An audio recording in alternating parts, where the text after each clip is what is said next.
36 de este día lunes 1 de diciembre de 2025. Iniciamos con todo este último mes del año y pasamos inmediatamente a nuestro panel de conversación habitual, saludando a nuestros invitados, la militante de Evópoli y también exdirigente de ese partido, Francesca Parodi. Francesca, buenos días, ¿cómo estás? Buenos días, Montserrat. Bueno, y en unos minutitos se va a sumar nuestro segundo invitado, Germán Correa, exministro también, ex dirigente del Partido Socialista. Pero por lo pronto, Francesca, partamos inmediatamente en materia, porque el tema del norte, la situación migratoria, probablemente ha marcado las últimas horas y ocurra eso esta semana. El gobierno se ha trasladado hacia la zona y ha descartado que exista una situación de crisis, como lo describe el gobernador de apellido Paco, no recuerdo exactamente el nombre. Pero bueno, hay visiones encontradas. Nosotros teníamos hace algunos minutitos también al alcalde de Arica, que justamente señalaba lo mismo, que no hay una crisis en la frontera con Perú, y bueno, esto está siendo ocasionado por también la decisión del gobierno, de este gobierno interino de Perú, de militarizar la zona, no solamente la frontera con nuestro país, sino que también con Ecuador. ¿Cómo ves lo que está pasando y el clima en el que se da el momento, el contexto, a pocos días de una elección donde el tema migratorio evidentemente se ha tomado también la agenda? Yo he estado mirando lo que estaba pasando. Claro, efectivamente hay voces bastante encontradas dependiendo de con quién se hable, si es una crisis o si responde realmente a un flujo normal de personas migrantes que quieren retornar a sus países a través de la frontera de Chacayuta. Más allá, obviamente, de si es más o menos el flujo, o si esto viene condicionado con la época del año, o por condiciones políticas, o por supuestamente la caída, digamos, de Nicolás Maduro, o el motivo que sea. Ahí entrevistaba a una persona, la verdad los motivos eran bien diversos. No escuché alusiones directas al ámbito político de Chile, sino a personas que directamente decían que ya que Chile estaba muy caro, que querían volver, y obviamente una diferencia con lo que había antes con respecto a lo que está haciendo Perú. Eso de alguna manera genera obviamente un tránsito más lento para poder salir del país, o incluso imposibilitar la posibilidad de que estas personas puedan eventualmente pasar la frontera para poder continuar hacia sus países.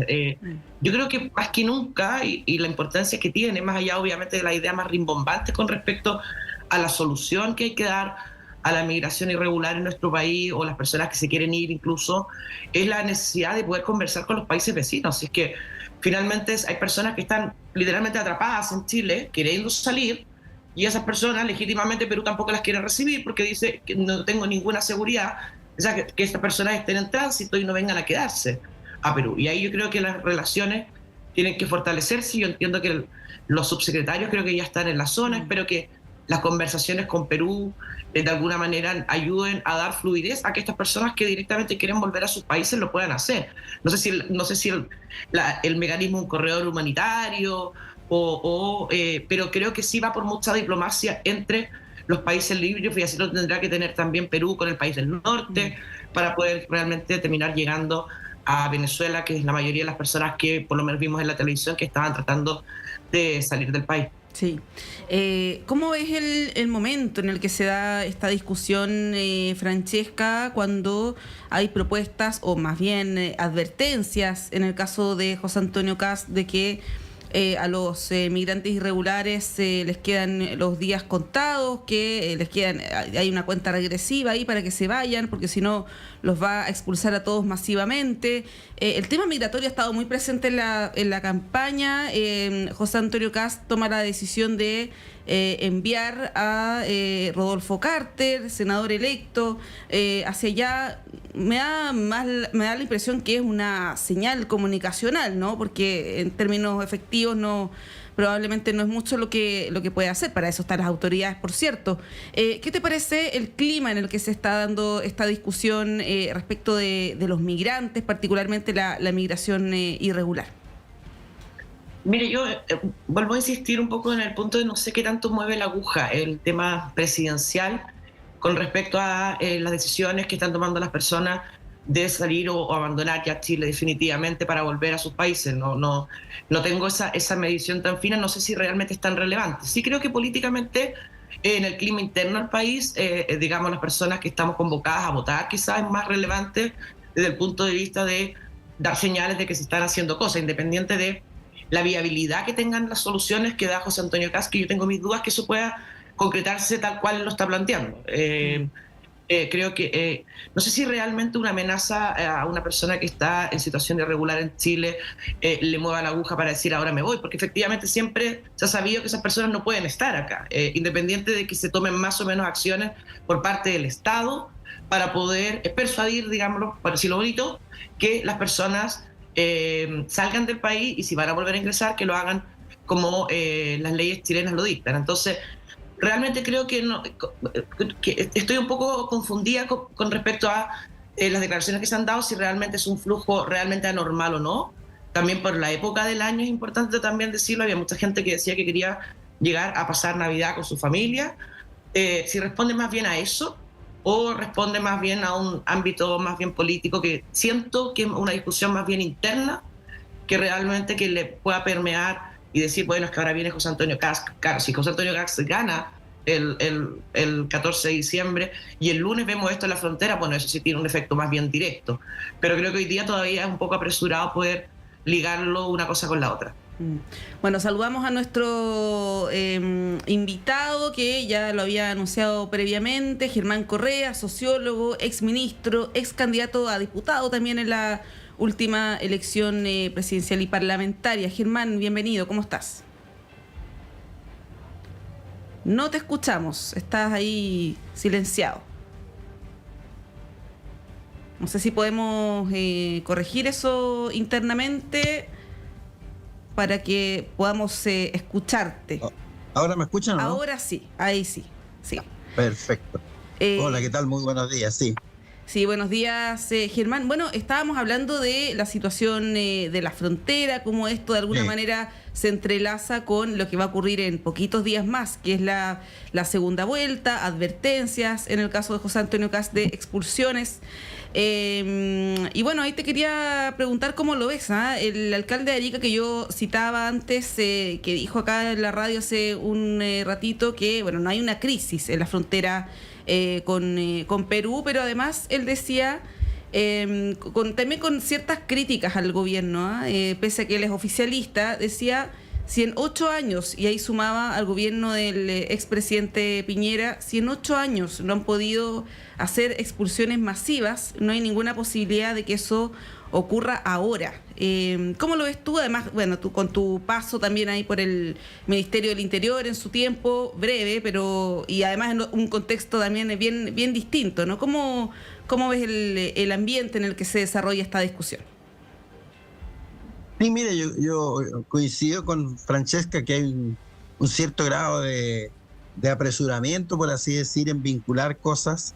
No creo que lo que está sucediendo sea algo realmente anormal, porque además parece ser que los flujos no son tan grandes. No estamos viendo a miles de personas desfilándose la frontera, tratando de salir del país. Así que yo creo que lo más probable es que haya una cierta magnificación de algo que posiblemente esté ocurriendo por otras razones que no tengan que ver directamente con lo que está pasando con el aspecto electoral. Así que, claro, como decía Francesca, claro, sí, el día 14, el 16 se produce un fenómeno similar porque gana Kast. Bueno, ahí habría que tal vez hacer alguna vinculación causal, pero parece que hay una cierta magnificación del tema. Y además, también es un tema absolutamente logístico, como muchos lo han dicho. Es muy difícil una expulsión masiva de gente, digamos, y además que lo reciban en los países en los cuales quiere expulsarlo. Porque ese es el tema, no se trata de llegar y poner gente en la frontera, sino que el país receptor lo reciba, y ese es un fenómeno que en todas partes se ve. Hay una resistencia porque obviamente es comprarse un problema y bastante serio. Entonces hay mucho de demagogia electoral que habrá que ver en su momento cómo se resuelve. Sí.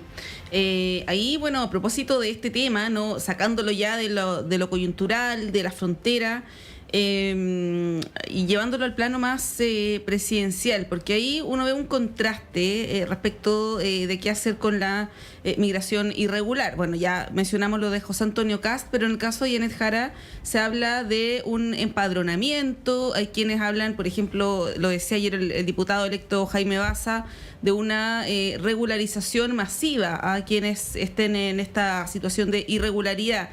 Hace algunos meses, ustedes se acordarán, se instaló también el debate sobre los trabajadores del agro, ¿no?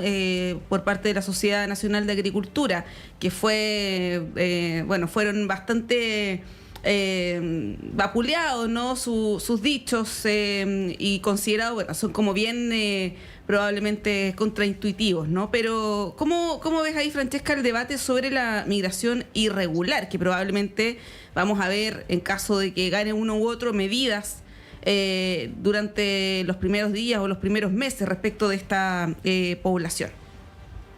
Yo creo, Montserrat, que en este tema hay que ser bien pragmático, desde el punto de vista de la situación que tenemos, las condiciones que tenemos, que las mencionaba también Germán, de recepción de estas personas, y también las necesidades que tenemos como país. Yo creo que yo celebré la declaración del agro. Fui bien vapuleada también cuando dije que me parecía que aquellas personas que estaban contribuyendo en nuestro país, que de alguna manera se estaban insertando, independiente que hayan entrado a la mala, que obviamente no es deseable, pero la realidad es que hoy día tenemos más de 300.000 personas que están en situación irregular y tenemos que dar una salida y una viabilidad a eso. Claro, si tú me dices, oye, metámonos todos en un avión, las 300.000 personas y nos van a recibir y en un vuelo los sacamos a todos, tiendo a pensar que eso no va a pasar, que no va a pasar por las razones que sean, partiendo por la recepción de esas personas en sus países de origen. Entonces yo creo que sí hay que tender, lo hizo en su momento el presidente Piñera cuando entró al gobierno, hizo un proceso de regularización acotado, con las reglas bien claras, a quienes iban a regularizar y a quienes no. Y eso se realizó y las personas, me tocó en ese momento estar en el gobierno, y las personas se acercaban a arreglar su situación. Y yo creo que tenemos que ser bien pragmáticos, independiente que no nos guste, que nos hayan burlado la frontera y que hayan pasado a la mala. Esas personas ya están aquí. Entonces yo creo que hay que buscar la forma de poder empadronar a estas personas desde el punto de vista de saber quiénes son, dónde están, qué están haciendo, y aquellas personas que están contribuyendo, que se les abra un proceso de regularización, y aquellas personas que no están, que se vayan con deportaciones. Pero eso es un trabajo fino, es un trabajo bien de joyería. Es más, no aguantó un titular de una propuesta presidencial, ni en un caso ni en el otro. Y ahí yo creo que hay que ser bien pragmático en esto, hay que entender que el problema ya está, entender que tenemos que buscar una solución y que esa solución no pasa por una línea en un programa de campaña, sino por tomar una radiografía real de lo que está pasando y cómo lo podemos solucionar. Sí, Germán, ahí, los detractores de esta medida que yo señalaba y que Francesca también de alguna manera respalda, señalan que se podría generar un incentivo para que más venezolanos o más migrantes lleguen a nuestro país, el famoso efecto llamada. Se pone también el ejemplo, quienes además son detractores del gobierno del expresidente Piñera, lo que ocurrió con la visa de responsabilidad democrática, cuando se plantea que los migrantes pueden llegar y van a ser acogidos por razones también políticas, ¿no? ¿No ves que hay un riesgo también con esa opción, esto de decir vamos a regularizar bajo ciertas condiciones o una regularización acotada, que se puede generar un incentivo para que más migrantes lleguen a Chile en un contexto además donde hay incertidumbre sobre la situación política en Venezuela? Cada vez conocemos más informaciones que apuntan hacia que podría haber una salida, ¿no?, del gobierno ahí gobierno de facto de Nicolás Maduro. Mira, yo creo que el problema es de tal magnitud y complejidad que cualquier solución que uno pueda pensar puede tener contraefectos no deseables. Es posible, pero por algún camino hay que tomar, digamos. Y ya hay experiencia internacional bastante voluminosa al respecto. Miremos lo que está pasando en el propio Estados Unidos, que medidas de fuerza como las que se buscan pueden ser tremendamente contraproducentes, incluso desde el punto de vista de valores fundamentales de los derechos humanos, valores democráticos. Entonces hay que hacer las cosas de manera realista. Como digo, estamos en un momento de populismo electoral, este es un tema complejo, y llegado el momento, quien quiera que llegue al gobierno va a tener que hacer las cosas como hay que hacerlas, es decir, con la tranquilidad correspondiente, midiendo las consecuencias de distinta naturaleza que puedan producirse. Y yo creo que el camino más evidente va a ser el típico en estos casos, una regularización pausada, lo que dice Francesca, y aquellos que definitivamente no, por razones que se sabrá en su momento, no se incorporan en un proceso de regularización porque tal vez pertenezcan a aquellos sectores que están en el delito y todo lo demás, bueno, se tomarán las medidas que correspondan a esas situaciones que se conocen en el mundo, se toman en estos casos. Así que yo creo que esperemos que pase este momento electoral, y creo que ahí ya se vamos a entrar en tierra derecha con respecto a las soluciones serias que hay que hacer sobre el tema. Uh-huh. Bueno, ya que estamos con el tema de la campaña, hay un hito, y ahí les quiero preguntar qué tan relevante lo consideran, que es esta consulta que hace el Partido de la Gente a su militancia respecto de a quién apoyar. No se entrega el dato del número de personas que participan, lo que llama evidentemente la atención, pero sí se señala que mayoritariamente se determinó no apoyar ni a Janet Jara ni a José Antonio Kast. Francesca, ¿cómo ves esta consulta? ¿Se le ha dado una relevancia y, a mi juicio, una sobreinterpretación al tema del Partido de la Gente, del votante del Partido de la Gente, de lo que representa también Franco Parisi? Pero bueno, está este hito político que se estaba esperando, ¿no?, de saber a quién iba a apoyar. Predeciblemente, ya lo habían adelantado algunos de sus dirigentes, no se van a inclinar por ninguna de las dos opciones. ¿Ves que tenga alguna relevancia? Porque una cosa es lo que señalen los militantes, pero ese casi 20% que votó por Franco Parisi probablemente no lo hizo por una adhesión doctrinaria, además un partido que no tiene ahí mucha ideología, ¿no? No lo hizo por una adhesión al partido, sino por distintas razones que ya se han comentado. ¿Cómo ves esta consulta? ¿Tiene alguna relevancia o no? A ver, a riesgo de... No quiero ningunear para nada al Partido de la Gente, sino le voy a dar más material a Parisi para que se siga quejando que lo ningunean, pero el Partido de la Gente es un partido, siento, muy de los enojados, de las personas que están enojados legítimamente por diferentes motivos y probablemente con diferentes soluciones también a esos problemas. Y terminan votando, digamos, por esta persona que es bien carismática, pero que de alguna manera es poco reconocible, tanto sus propuestas, si es que nos vamos a los clivajes, digamos, de izquierda o de derecha, donde se sitúa muy bien, algunas cosas parece ser bastante de derecha, en otras cosas parece ser más bien de centro-izquierda, y termina finalmente nuevamente dando una sorpresa. Yo tampoco soy de las que también me sorprendí con la votación de Franco Parisi, pensé que el fenómeno no se iba a repetir, y particularmente pensé que no se iba a repetir por el fracaso que tuvo el PDG dentro del Congreso. O sea, no sé cuánto duró la bancada del PDG, pero creo que los 10 diputados, no recuerdo bien cuántos sacó la vez pasada, no quedó ninguno. Y esto en gran parte responde a finalmente un partido que fue más bien instrumental para una elección que realmente un partido político con una visión clara de hacia dónde quiere que vaya el país. Si tú miras también la votación de ahora, a excepción de Pamela Giles, ganaron los primeros de la lista. O sea, eso que cuando ganan los primeros de la lista porque estás votando PDG en ese caso. Y ahí yo creo que Franco Parisi fue muy hábil en todas sus declaraciones, que decía con Franco Parisi en La Moneda, que me parece un poco extraño la tercera persona de uno mismo, pero bueno, con Franco Parisi en La Moneda y el PDG en el Parlamento. Era muy eficiente en hacer esa bajada. De alguna manera yo creo que eso se reflejó, no en liderazgos en concreto, sino que en votar un voto que para mí es un voto muy del enojo. Con respecto a un partido político que no se posiciona, a mí me parece extraño un partido político que no toma posiciones, porque somos partidos políticos, no somos un club deportivo, somos un partido político y hay que tomar esas decisiones, por dolorosas que esas decisiones puedan ser. En el caso personal, para mí fue muy doloroso lo que pasó en la primera vuelta presidencial. Eso nota al margen, pero de alguna manera me parece una forma no jugársela para intentar mantener esa adhesión, para no caerle mal a nadie, más allá de tomar, y creo que un partido político está para tomar decisiones por dolorosas que éstas sean. Germán, ¿cómo lo ves?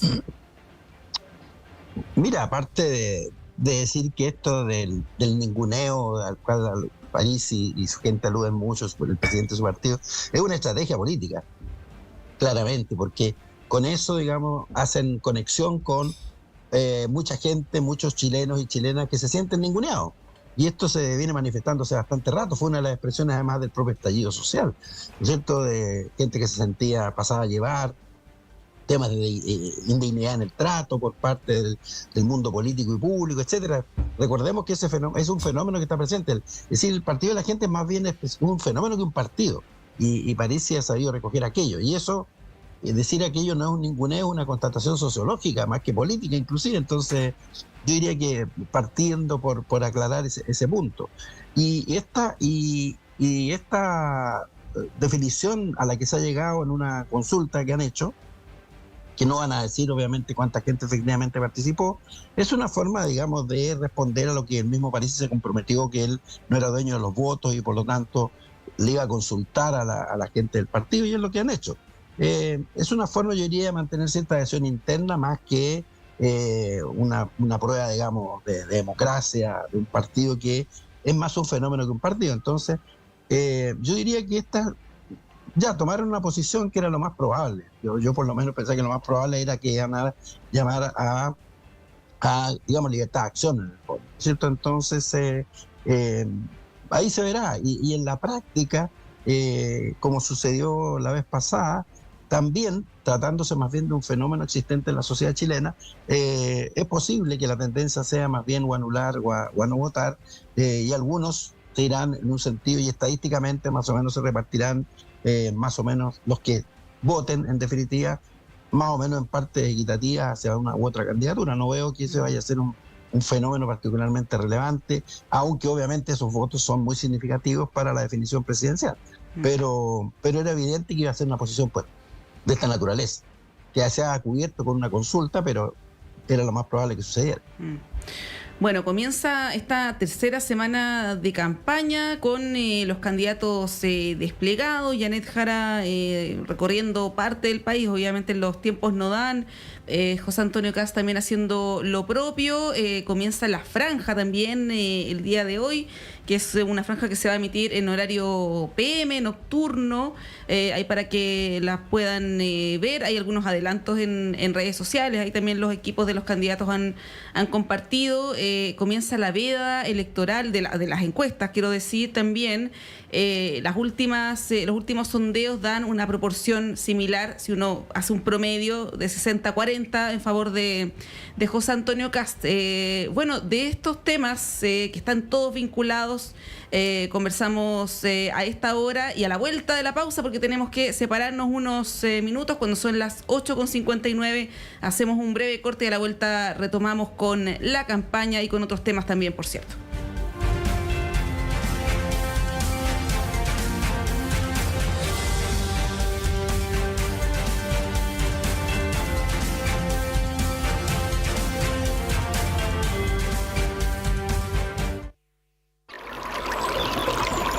Aguas Trayén o Cascada en Mapudungún es la mejor agua purificada con tecnología de última generación. Para más información, visite su página web www.aguastrayen.com.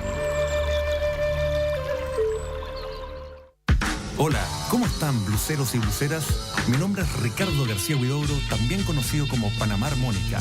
Los invitamos a escucharnos todos los lunes de 21 a 22 horas en Blues Chileno, programa exclusivamente dedicado a difundir la escena rica del blues en Chile, que está creciendo cada día más. Carteleras, conciertos, entrevistas en exclusiva y mucha música para sanar las heridas del alma.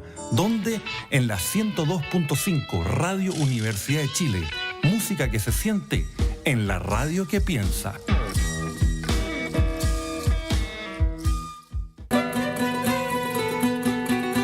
Radio Universidad de Chile, 102.5 en la banda de frecuencia modulada, te invita a escuchar Caleidoscopio de la Salud.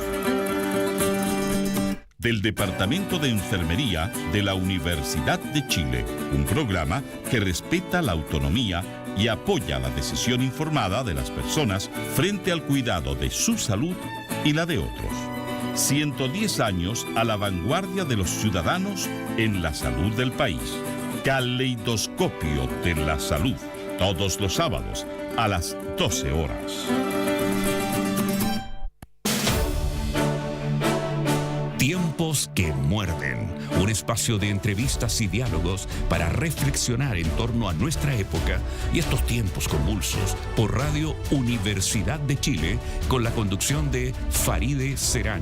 Sintonízanos todos los lunes a las 16 horas en el 102.5 FM y radio.uchile.cl.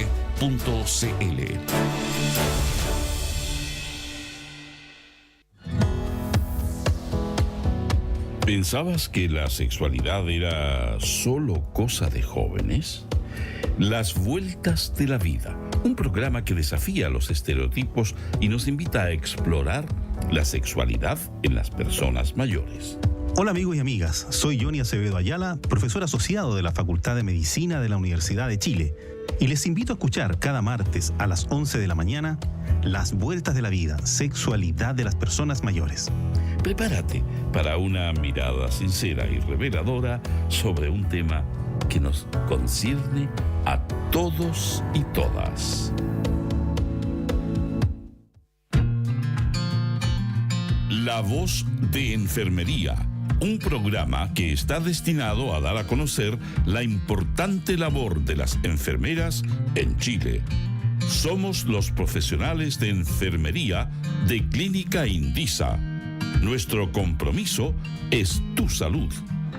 Día a día, cuidamos de ti desde la prevención hasta la recuperación.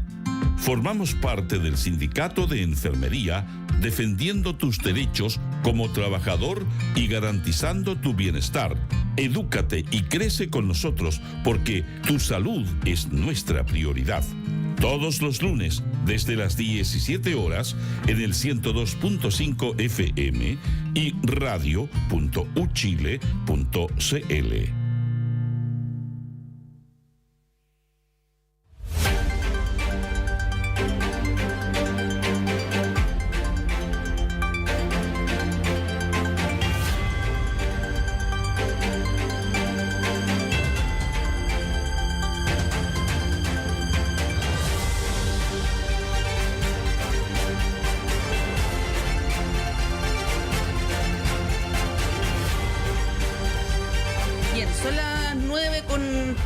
De este día lunes, 1 de diciembre, estamos en nuestro panel de conversación junto a Francesca Parodi y Germán Correa.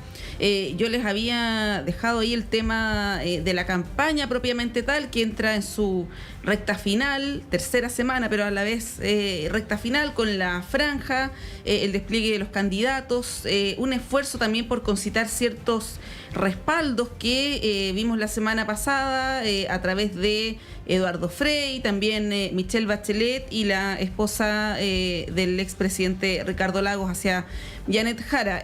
¿Cómo ven el desarrollo de la campaña, Francesca? El tono que ha tomado, si han podido ver algún adelanto de la franja, donde además Janet Jara utiliza un tono bien confrontacional que probablemente ha marcado esta segunda fase, podríamos decir, ¿no? De esta campaña de segunda vuelta. Ya no se le ve quizás con ese tono amable que la caracterizaba en un principio, está mucho más dura en el debate o el foro del Hogar de Cristo de la semana pasada, fue prueba de ello, y tenemos debate, además esta semana tenemos uno y la próxima tenemos el otro ya de Archie y Anatel, no recuerdo cuál es primero, pero probablemente Janet Jara también se la tiene que jugar, ¿no? Utilice este tono más confrontacional contra José Antonio Kast. ¿Cómo lo has visto, Francesca? Con respecto a los expresidentes y al rol que ha tenido, yo creo que ninguna novedad realmente. Yo creo que el presidente Frei, que probablemente fue el que sacó más chispa, digamos, de todas las fotos, Es una línea que viene teniendo el presidente Frey hace rato.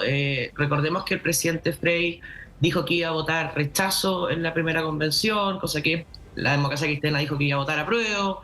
Después en la segunda convención iba a votar, la democracia cristiana iba a votar rechazo, el presidente Frey dijo que iba a votar apruebo.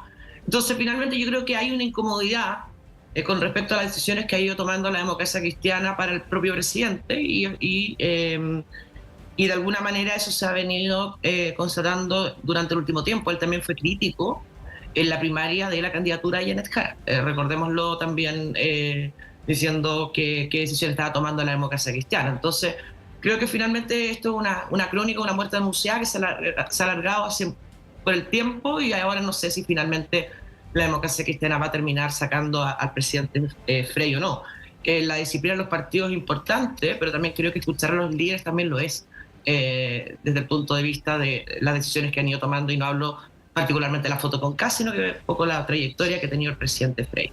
Con respecto a la presidenta Bachelet, bueno, lo mismo, ella apareció también, es una persona que ha estado siempre bastante activa en la política independiente. Yo pensé que su postulación a la Secretaría General de la ONU la iba de alguna manera a sacar un poco más del plano político.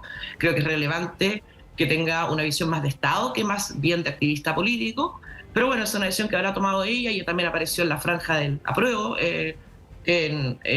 hace poco tiempo, en las últimas semanas de la campaña de la convención, de la primera convención. Así que en verdad creo que no mueven mucho la aguja desde el punto de vista electoral, pero sí creo que desde el punto de vista político causa algunos remesones. Y con respecto a la franja, la vi ayer. Claro, efectivamente, como tú bien dices, Montserrat, se acabó la buena onda de la primera vuelta, donde Janet Jara corría con ventaja para poder adjudicarse tal como fue la primera vuelta presidencial.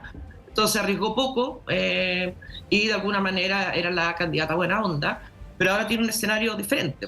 Efectivamente tiene un escenario bien diferente. Ahora es una elección que es binaria, donde solamente hay dos opciones, y esas opciones, de alguna manera, el candidato Kast corre con una ventaja importante en las encuestas, aunque yo todavía, viendo las últimas elecciones presidenciales y particularmente el PDG, siento que no están bien calibradas las encuestas con el voto obligatorio. Todavía no están bien calibradas, no quiero decir que nunca, pero de momento creo que no. Y eso hace que de alguna manera se inviertan los papeles. Ahora vi a la franja ayer de José Antonio, vi la franja de Janet Jara, y la José Antonio hablaba mucho de él, que él era muy, muy importante, que no era nazi, decía que... Y Janet Jara le dedicó la mitad de la franja también a José Antonio. Entonces creo que se invirtieron los papeles. Creo que esto es bastante de manual, del que va adelante arriesga poco y el que va atrás hacer pasos a poder tratar de alcanzar el de adelante. Así que no creo que vaya a cambiar mucho el tono. Vamos a ver los debates que vienen, pero siento que va a seguir un poco en esa línea de una Janet Jara bastante agresiva con José Antonio y con las propuestas. De hecho, me extrañó ayer ver en la franja que incluía una propuesta de Evelyn Matei, diciendo claramente: yo voy a tomar una propuesta de Evelyn Matei, como pensando en que los votantes de Evelyn Matei eventualmente pudieran votar por Janet Jara, que lo veo bastante complejo. Sí, Germán, bueno, la pregunta es si es que estos salpasos que describe Francesca y bueno, los días que nos quedan son suficientes para revertir un escenario que las encuestas advierten está más o menos zanjado, ¿no? Un 60-40. ¿Tú crees que hay alguna posibilidad de que haya algún cambio en esa tendencia con este cambio de estrategia también que ha tenido Janet Jara? ¿Cómo lo ves? Mira, es posible, bueno, este cambio de estrategia es obvio, digamos. Ahora sí había 8 candidatos, era muy difícil, digamos, marcar un perfil cuando tenía 8 candidatos en la cancha. Ahora es una cuestión blanco-negro, ya claramente, ¿no? Entonces, en dos posiciones políticas polares, que si bien Janet Jara no está corriendo ahí por las posiciones del Partido Comunista propiamente tal, del cual milita, sino que de una coalición de 9 partidos, y por lo tanto no necesariamente representa a su partido allí, es lógico. Obviamente que tiene que marcar una diferencia porque es la que está aparentemente en desventaja. Mira, las encuestas, yo soy sociólogo, estudié la herramienta de las encuestas, sé que se aplica con mucha liviandad en muchos casos de encuestas que uno ve, estas encuestas de opinión, desde el punto de vista metodológico me refiero, pero aparte de eso, siempre el problema de la encuesta es que hay determinadas circunstancias como esta, como se ha visto, y el Partido de la Gente es parte de ese fenómeno sociológico de personas que en la encuesta generalmente no responden por su opción, cuando esa opción se siente como socialmente criticada, rechazada, y yo no le voy a responder a una persona que me está preguntando algo en que voy a parecer desagradable o por una opción que es rechazada, por así decirlo. Entonces, digo, no sé, o respondo lo que pienso que el que me está preguntando le gustaría escuchar. Entonces, hay un cierto nicho ahí de personas que tampoco expresan en las encuestas su opinión final, digamos, al respecto. Y otras personas que van a decidir en el último momento. Lo que decía Francesca, esto de votar por el primero en la lista es parte de un fenómeno también del que no tiene una opción excepto general y va y vota por el primero que aparece. Entonces, esa alternativa desaparece en estas circunstancias, hay solo dos posiciones polares y es lógico que en el caso de Yanet Jara se polarice precisamente para que la gente se enfrente, digamos, a esa disyuntiva. Así que yo no veo novedades desde ese punto de vista. Creo que las cosas parecieran estar bastante como claras, pero digo, aquí la vida te da sorpresas, como dice la canción, y a veces electoralmente se producen circunstancias de esa naturaleza. Y yo creo que es posible que el Comando de Jara esté apostando, digamos, a esos nichos de chilenos que en una visión polarizada finalmente opten por algo que es mucho más conocido que la aventura de votar por una posición como la de Kast. Francesca, bueno, la semana pasada, además de las muestras de apoyo de los expresidentes, ocurrió un hecho llamativo también, que es la reunión, la cita que se dieron ahí en la casa del expresidente Piñera, junto a José Antonio Kast, su esposa y los hijos de la familia Piñera Morel. Se le dio un apoyo explícito, ¿no? Pese a todas las diferencias que se tuvieron. Recordemos que en su momento José Antonio Kast dijo que el de Piñera iba a ser el peor gobierno después del de la Unidad Popular, a ese nivel, ¿no? Y ahí te pregunto, porque ha habido algunos análisis durante los últimos días, el fin de semana, que apuntan hacia una suerte de derechización de la derecha, y de cómo Chile Vamos estaría siendo una suerte de vagón de cola también, ¿no? de ese sector, de ese mundo. Hay una columna interesante también de Daniel Matamala, no sé si la pudieron ver en la tercera el fin de semana, donde justamente habla de esto, ¿no? La columna se titula La rendición del piñerismo, y él señala que hay una rendición incondicional del proyecto político de la derecha liberal ante su más enconado adversario, ¿no? O el mundo que representa también José Antonio Kast.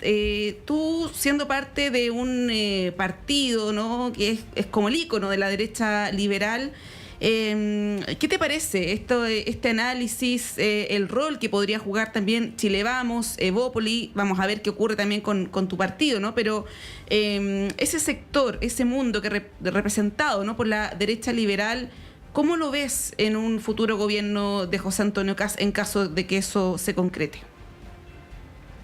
Primero que nada, yo quiero reconocer la grandeza de la familia Piñera Morel.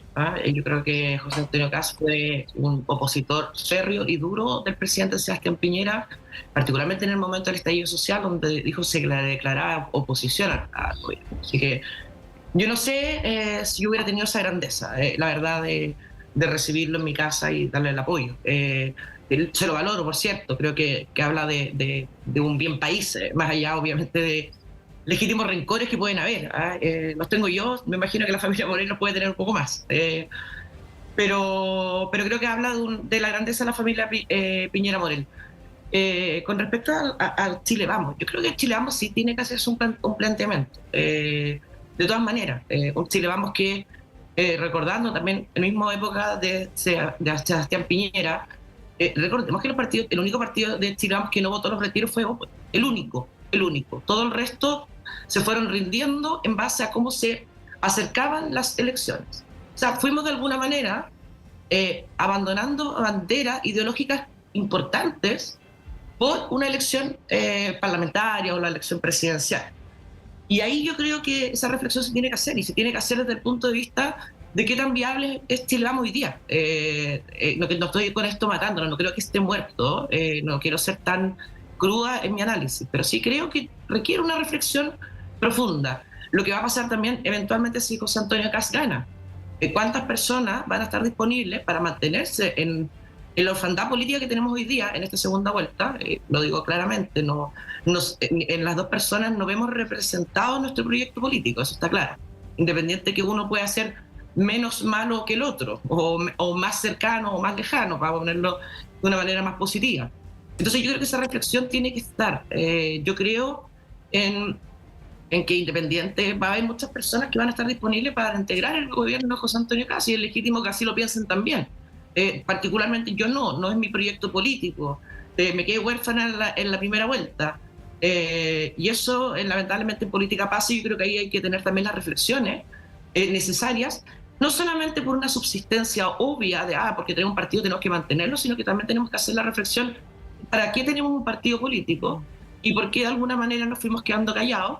Hoy día estamos en el riesgo de la disolución de Evópoli, que obviamente la vamos a apelar, pero también es necesario hoy día el proyecto Evópoli, o se tiene que replantear, se tiene que volver a nacer, o realmente hoy día estamos fuera, digamos, del margen electoral o del rango electoral en una elección que creo que está muy polarizada.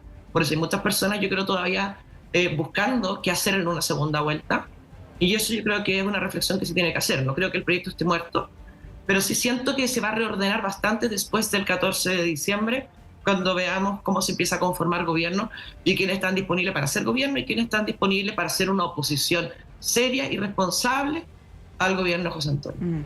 Bueno, a propósito de lo que decía Francesca de Evópoli, Ignacio Briones tampoco concurrió a esta reunión que hubo de economistas hace algunos días, del comando de Evelyn Matei, también de José Antonio Kast, y bueno, se toma esta decisión por ser coherente, ¿no?, con las críticas que había hecho Ignacio Briones también respecto del recorte fiscal, entre otros puntos, ¿no? Germán, ¿cómo lo ves? Sí, mira, aquí lo que yo veo es que hay fenómenos muy de fondo en todo lo que está sucediendo en la política nacional, que dice relación, y estoy viendo que hay analistas que empiezan a ser escuchados por fin, después de toda la borrachera antioctubrista que se ha producido, tratando de tapar con el dedo el sol de una crisis muy profunda de la sociedad chilena, que se expresa obviamente en la política, ¿no es cierto? Entonces esto no está resuelto. Como digo, hay distintos analistas que empiezan a escribir de nuevo al respecto, pero lo que estamos viviendo en el mundo político, en el fondo, ¿no?, es parte de ese fenómeno de degradación generalizada que sucede en la sociedad chilena, y la degradación política es evidente. Yo creo que así como la derecha está teniendo problemas profundos, también por el otro lado se dan. Es decir, el mundo de la centroizquierda está extremadamente convulsionado. Mire, parte de esa convulsión vemos que un expresidente no se va y se alinea con una candidatura de la extrema derecha. Entonces, internamente uno ve que están sucediendo fenómenos también bastante significativos, desafecciones, búsqueda de otras alternativas. Y creo que si gana Kast en la derecha se va a producir se va a profundizar el terremoto existente. Obviamente, porque Kast está expresando la derecha auténtica, por así decir, porque no es solamente la derecha pinochetista, que es un 7-8% más o menos según dicen las encuestas, sino que es más que eso, digamos. Es decir, está tratando un poco parecido, aunque bastante lejanamente, a lo que ha sucedido en Estados Unidos, ¿no es cierto?, en que hay un Trump que finalmente no solamente, es decir, que se supera al partido que lo presenta, que es republicano, que ya dejó de existir prácticamente como partido. Entonces son fenómenos muy profundos. Yo creo que hay que mirarlos analíticamente, con una mirada más detenida. Estamos en un momento electoral, entonces todo se mira en relación a aquello. Yo creo que en Chile vamos a producir una desbandada mayor si gana Kast, porque hay muchísima gente, y yo creo que va a ser casi tendencia el que se va a ir en lote, digamos, a apoyar al gobierno de Kast. El caso de la familia Piñera Morel, yo creo que refleja nada más que el ubicatex que siempre ha tenido la derecha, digamos, cuando ve que hay opciones de poder de por medio, supera barreras inmensas que puedan existir entre ellos y va por esa opción. Entonces, no creo que se trate tanto de generosidad política, sino que de un ubicatex, digamos, de hacia dónde van las cosas. Entonces, creo que hay fenómenos muy de fondo, y el gobierno, si Kast gana, no va a tener un gobierno fácil desde muchos puntos de vista, no solamente por la complejidad de los problemas del país, sino que porque la base política misma de él, propiamente de él, es extremadamente débil. Entonces va a tener una relación bastante compleja ahí con lo que fue Chile Vamos. No es lo mismo lo que hizo el Frente Amplio, que después de los momentos de crisis inicial, recurre a la vieja y vapuleada Concertación para poder hacer gobierno, ¿no? Y le da los 2 ministerios clave a gente de la Concertación, como fueron Hacienda e Interior. Entonces, este es un caso un poco diferente. Y una derecha que además está buscando replantearse, porque Chile Vamos obviamente está en crisis, pero al interior de Chile Vamos cada uno de sus partidos. Entonces, estamos en un proceso general, diría yo, complejo en la sociedad chilena y en la política chilena. Y eso va a convivir con la gestión de un gobierno que va a ser bastante particular desde ese punto de vista de la propia derecha, porque va a representar el sector más extremo de la derecha. Entonces, y con poca consistencia desde ese punto de vista. No sabemos bien, en realidad, qué proyecto hay detrás de Kast, excepto de estas medidas que se tiran, ¿no? de supermercado, del listado de supermercado. No vemos un proyecto claro. Dudo que lo tengan, entre paréntesis. Entonces es un tema bastante complejo desde el punto de vista político, digamos, para la gobernabilidad misma que vaya a tener esa nueva administración, si son los que ganan. Sí, bueno, estos análisis, Francesca, se van a profundizar después del 14 de diciembre y dependiendo de quién gane también, obviamente. Pero en el caso que sea José Antonio Kast, como lo están vaticinando las encuestas, como dice Germán, va a tener un escenario adverso porque el Congreso está bien equilibrado, está esta bancada de 14 parlamentarios del Partido de la Gente que podrían inclinarse para uno u otro lado, y bueno, dependiendo ahí también del clima, del contexto, incluso de la popularidad que tenga el presidente, vamos a ver si es que lo acompañan, ¿no?, los parlamentarios. Lo que hemos visto en los últimos años es que, incluso con el presidente Piñera, tú mencionabas lo de los retiros, es que no necesariamente hay una lealtad de las propias filas. Y ahí, como nota al pie, dejo solamente esto que se viene hablando desde hace años, de una reforma más grande, más acotada al sistema político. Vamos a ver probablemente que muchos parlamentarios vayan a cambiarse de partido. Las últimas semanas uno ha visto por cuentagotas como desde Chile Vamos, por ejemplo, pasan a Republicanos. Y bueno, el Partido de la Gente, uno también podría ahí adelantar que va a ocurrir un movimiento, ¿no? Pareciera que este es el momento para hacerlo. Ya fue la elección parlamentaria, quizás una medida importante que podría dejar este gobierno sería avanzar en aquello, ¿no?, en los meses que quedan. Pero bueno, ahí no sé si tienes algún comentario.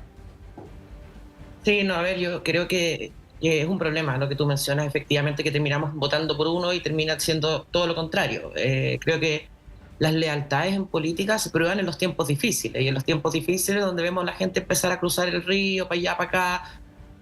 Recordemos también lo que le pasó a Evelyn Matei, donde se le empezaron a descolgar por aquí, por allá. Pero esa gente se empieza a descolgar cuando las encuestas bajan, ¿eh? Porque no es un apoyo sincero realmente, es porque voy a apoyar al que está arriba, y si después no está tan arriba, voy a apoyar al del lado. Bueno, yo no sé, yo creo que la gente puede juzgar eso desde lo que significa tener lealtad hacia algún proyecto político. Lo del PDG yo le veo poca vida, lo digo súper en serio. Creo que una Pamela Giles y con un Franco Parisi viviendo en Chile, creo que van a terminar agarrados en las mechas bastante más temprano que tarde. Creo que son dos liderazgos bien personalistas, y no me imagino una convivencia más allá de lo electoral o electoralista que tuvo esa relación con respecto a la campaña parlamentaria del PDG. Y siento que el gran cáncer de la política es precisamente ese, el hecho del engaño al electorado. Hoy día me elijo por tal, mañana cruzo la línea, como si los candidatos a diputados salieran solos. Recordemos que para salir candidato a diputado, para ser electo, tú cuentas con los votos de toda una lista, no solamente los tuyos. Y eso significa que muchos de esos votos están votando ideologías también. Y entonces me parece lo más, y por eso también celebraba de lo poco y bueno que tenía la segunda convención, el hecho de que persona que se va del partido pierde el escaño. Si ese escaño es del partido realmente, no es de las personas, esto no es una elección de alcalde. Así que yo, la verdad, ahí, con respecto al escenario que pueda tener eventualmente José Antonio Kast, creo que va a depender mucho de la amplitud de la victoria. Creo que no es lo mismo ganar por un par de puntos que sacar 10, 15 puntos por delante. Y también de la actitud y lealtades, que la verdad no me espero mucho de las cámaras, pero particularmente la cámara baja. Creo que la cámara alta se porta un poquito mejor. Y va a haber, y lamentablemente, más allá de los proyectos políticos, aquí lo que importa es para dónde está tirando la gente, y ahí es donde la gente se empieza, los parlamentarios se empiezan a plegar. Si esto están pensando ya en su reelección en 4 años más. Así que la verdad no me espero mucho hasta que no cambie el sistema político. Sí, pues bueno, vamos a ver si es que se le pone urgencia a ese tema que es probablemente no es de lo más atractivo, ¿no?, para la ciudadanía, pero es súper, súper importante. Nos quedan algunos minutitos, Germán, y quería aprovechar de preguntarte, tú como exministro de Transportes, por una medida que también ha sido comentada los últimos días o semanas, que fue, de hecho, aprobada en la Comisión de Obras Públicas de la Cámara, que es este proyecto, esta moción del diputado Jaime Mulet, que elimina las multas por no portar el tag. Ha habido voces expertas que han señalado que esto es populista y hay otros obviamente que defienden esta medida. Tú como conocedor de estos temas y además como ex integrante de la lista de Jaime Mulet, ¿cómo ves esta medida que ha generado ruido, ¿no? No es una moción, por cierto, vamos a ver si es que avanza, pero ha generado bastante debate, por lo menos en expertos y en algunos parlamentarios. ¿Cómo lo ves?